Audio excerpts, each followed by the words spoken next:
Hola hermanos, bienvenidos a Hoy Israel. El día de hoy vamos a tratar un tema muy bonito, muy hermoso. Em, Estaba platicando yo con unas personas que estaban entrando a la fe hebrea y muy pronto me di cuenta que la fe hebrea es muy diferente a lo que conocemos hoy en día. No es judaísmo, no es acerca de la religión, es acerca del concepto de la fe. Eh, y abrazar, ¿no?, la Torah como instrucción de vida. Y sí es cierto que el Brit Hadashah, o el Nuevo Pacto, o el Nuevo Testamento, está escrito en griego. Muchas de las palabras en griego vienen a ser escritas por su raíz en hebreo. Un concepto, por ejemplo, en griego sería el pensar solamente con la mente, o más bien, perdón, el creer solamente con la mente. Ese concepto es un concepto griego en donde dice que tú puedes creer solamente utilizando la mente.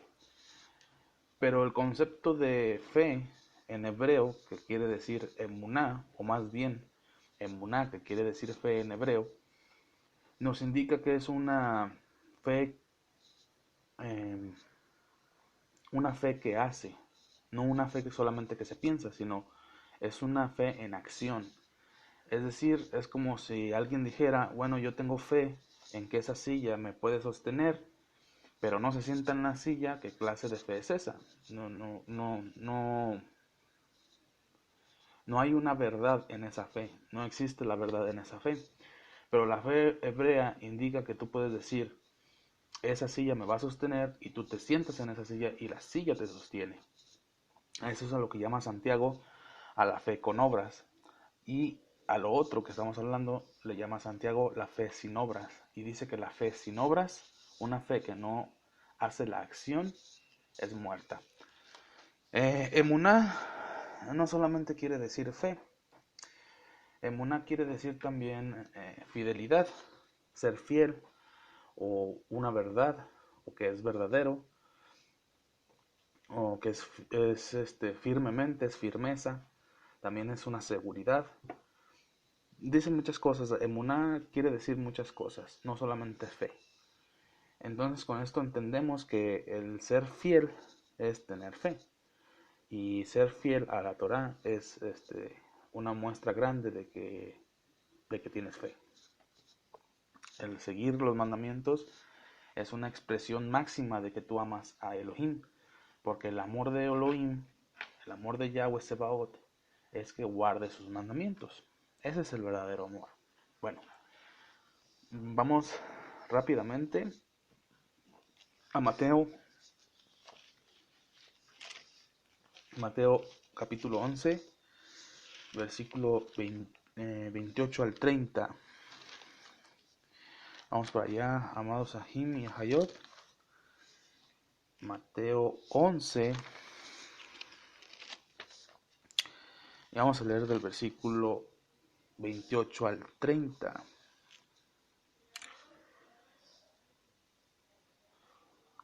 Dice así el Adón Yeshua Hamashiach, dice: venid a mí todos los que estáis trabajados y cargados, y yo os haré descansar, reposar, entrar en Shabbat. Llevad mi yugo sobre vosotros y aprended de mí, que soy manso y humilde de corazón, y hallaréis Shabbat, reposo para vuestras almas. Aquí Yeshua dice que si vienes a Él entrarás en el reposo. No en un reposo mental, es en un reposo tanto mental como tanto espiritual como físico. Vamos a ver directamente qué es lo que hacía Yeshua en el Shabbat, ya que este audio se llama Yeshua y el Shabbat. Bueno, él, como primer punto, tenemos que él enseñaba en Shabbat. Vamos a Marcos capítulo 1. Vamos a Marcos, el Evangelio, la Besorá de Marcos, o Yohanan Mordejai, por ahí lo conocen así, o Joan Mair, Maír también lo conocen así en arameo. Vamos a ir a Marcos. Entonces vamos a ir a Marcos. Y vamos a leer el capítulo 1, versículo 21.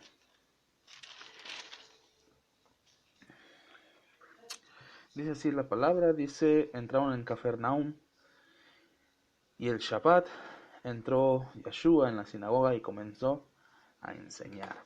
Entonces él enseñaba en Shabbat. De hecho, hasta el día de hoy en el Shabbat se enseña lo que es la Torá. En aquel tiempo, obviamente, Yeshua ministraba la Torá, los profetas, etcétera, etcétera. Lo podemos encontrar por ahí, luego te lo pondré en la descripción después, o en otra ocasión veremos el versículo donde dice que él estaba leyendo el Sefer, o el libro, o el rollo de Isaías 55, donde dice que él es el Mashiach, donde se presenta y se les revela como el Mashiach. Vamos a continuar. Hay otro versículo acerca de la enseñanza que es en Lucas capítulo 4. Lucas, Gilel en hebreo, capítulo 4, versículo 31. Vamos para allá.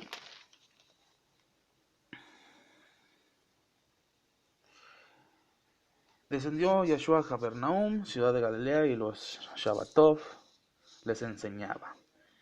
Y dice en el 32, y se admiraban de su doctrina porque su palabra tenía autoridad. Vamos a ir más adelante. Como segundo punto tenemos que Yeshua en Shabbat sanaba. Yeshua en Shabbat sanaba. Y vamos a ir a Marcos 3. Marcos capítulo 3.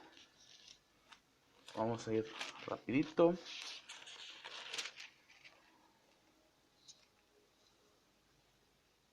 Vamos a leer del versículo 1 al 6. Dice, otra vez entró Yeshua en la sinagoga.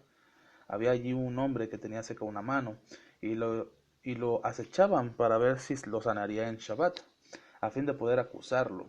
Entonces dijo al hombre que tenía la mano seca, levántate y ponte en medio. Y les preguntó, ¿es lícito en los Shabbat hacer bien o hacer mal, salvar la vida o quitarla? Pero ellos callaban. Entonces mirándolos con enojo, entristeció por la dureza de sus corazones y dijo al hombre, extiende tu mano. Él la extendió y la mano le fue restaurada, sana. Salieron entonces los fariseos y se confabularon con los herodianos para destruirlo. Entonces aquí Yeshua HaMashiach nos deja bien en claro que por encima del Shabbat está librar la vida. Hay un versículo por ahí que ellos me dijeron, que me decían que ellos trabajaban porque nuestro Señor Yeshua trabajaba. Vamos a ir a Juan 5:17, capítulo 5, versículo 17. Y esta es una afirmación sacada de contexto, porque sinceramente Yeshua trabajaba, pero en las cosas celestiales. De hecho, vamos a leer y vamos a observar en capítulo 6 como él dice, trabaja por lo que no perece. El trabajo físico en la tierra es algo que perece, es algo que haces y al rato ya no haces. Es algo que no tiene su bendición, pero no es no es todo en la vida. Lo dice Yeshua, no es todo el trabajo en la vida. Yo tengo mi trabajo secular, con el cual llevo el alimento a mi casa, pero no por eso voy a dejar de confiar en Elohim. Es decir, él puso en su Torah el guardar el Shabbat y se tiene que guardar el Shabbat. Bueno, vamos ahí a Juan capítulo 5 versículo 17.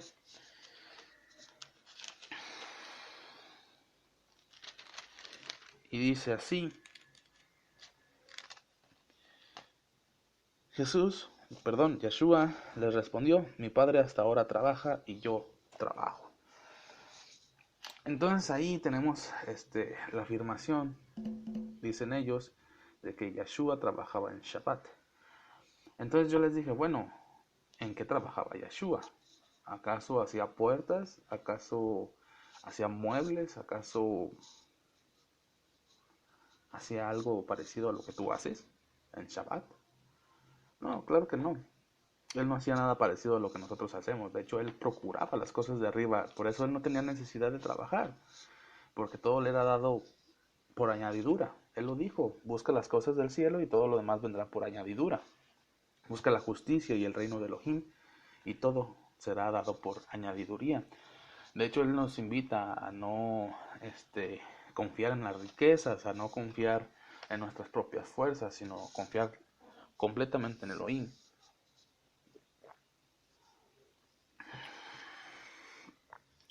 Tengo un estudio muy complejo acerca de esto, no quiero abundar mucho porque sinceramente la Torah por sí sola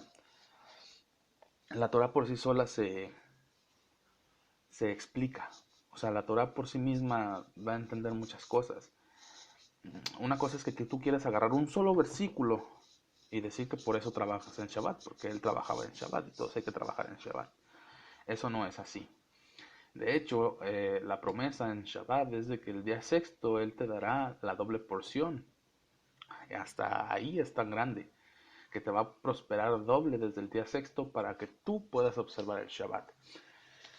Hermanos, Ahim Hayot, sinceramente, y volvemos al punto del principio de lo que estamos hablando. Si tú no tienes emuná, es lógico que no vayas a poder guardar un Shabbat. Es lógico. También es lógico que si no tienes una emuná fuerte, una fidelidad, una confianza, una certeza, tú vas a buscar muchas excusas para no cumplir con algo de la Torá. Es decir, nosotros tenemos la mente de Mashiach. El nuevo pacto se trata de tener la Torá escrita en nuestros corazones y en nuestras mentes. Y el Ruach HaKodesh con el que fuimos revestidos completamente nos ayuda a llegar a la verdad completa. ¿Sí? El mismo Yeshua, Mateo 5:17 hasta el versículo 21, nos está hablando de que no vino a abolir la Torá, que la Torá sigue vigente hasta que la tierra y los cielos pasen. Y les tengo una noticia: abran los ojos, salgan afuera de sus casas y verán que el cielo y la tierra siguen aquí. Entonces la Torá sigue aquí, sigue en función. Si no existiera ya la Torá, entonces ¿por qué tendrías que ir a evangelizar a las personas para que se arrepintieran? ¿De qué se tienen que arrepentir? Porque sin Torá no hay pecado. Entonces, si no hay pecado, ¿de qué se tienen que arrepentir? Es una cosa ilógica. Vaya, en el grado lógico humano ya es ilógico eso. ¿Cómo me voy a arrepentir de algo que ya no existe? Lógicamente, en las religiones se nos inculca esto desde muy temprano, desde recién naciditos, se nos inculcan estas ideas y no es así. Esa religión del cristianismo no es buena, tampoco es bueno el catolicismo, ni sus derivados, ni sus demás congregaciones que salieron de ahí. Tenemos que abandonar todas las ideas y meternos profundamente en la Torá, estudiar mucho y estudiar bastante. Números 23:19 dice que Elohim, Yahweh Sebaot, no es hombre ni hijo de hombre para mentir o para no cumplir. Él cumple exactamente todo lo que habla su boca. En Isaías 56 dice que aquel que abrace su día de Shabbat y abrace su pacto, él le dará bendición. Eso lo podemos ver en Isaías 56, del 1 al 12.